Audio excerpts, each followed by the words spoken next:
अभी recently Matua sect जो है ये न्यूज़ में थी, हमारे होम मिनिस्टर भी इसको लेकर न्यूज़ में थे। आपको बताना है मातुआ सेक्ट को लेकर कौन सी स्टेटमेंट करेक्ट दी गई है। पहली स्टेटमेंट कहती है the Matua sect is polytheist, they follow वैदिक रिचुअल्स। जो मातुआ सेक्ट है वैदिक रिचुअल को फॉलो करते हैं और पॉलीथिज्म में बिलीव करते हैं।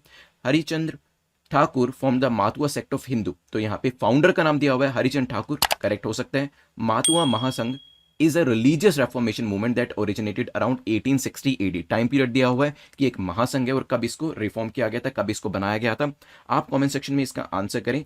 देन आई टॉक अबाउट कि ये द हिंदू में मेंशन किया गया था, किस रीजन की वजह से किया गया था।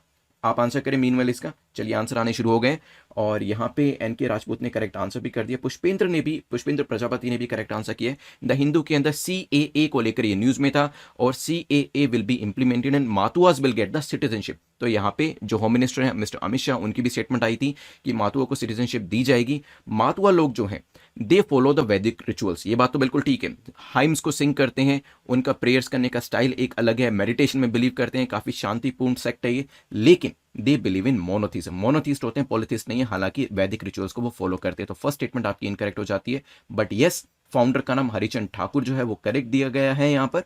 और जो फाउंडर, इसको फाउंड किया गया था 1860 AD में, रिलीजियस रेफॉर्मेशन मूवमेंट के तौर पे इसे ओरिजिन किया गया था। तो आंसर क्या हो जाएगा, D will be the correct answer. ध्यान रखिएगा सबसे इंपॉर्टेंट चीज यहाँ पे मोनोथिस्ट है, वैदिक रिचुअल्स में बिलीव करते हैं और अभी CAA के अंदर भी इनको लिया जाएगा, ये चीज ध्यान रखिएगा।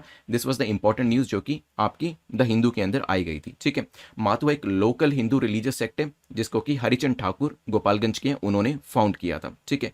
Matua they don't do any kind of discrimination, caste के बेसिस पे, क्रीड के बेसिस पे, क्लास के बेसिस पे किसी भी तरीके का डिस्क्रिमिनेशन नहीं करते हैं। तो आप कह सकते हैं कि कास्ट सिस्टम अगर क्वेश्चन पूछा जाता है, देखिए तभी मैं कहता हूं कि जरूरी नहीं है कि ये 3 स्टेटमेंट्स ही एग्जाम के अंदर आएगी। मेरी एक्सप्लेनेशन को बिल्कुल ध्यान से सुनिए और वहां से नोट्स भी बनाए।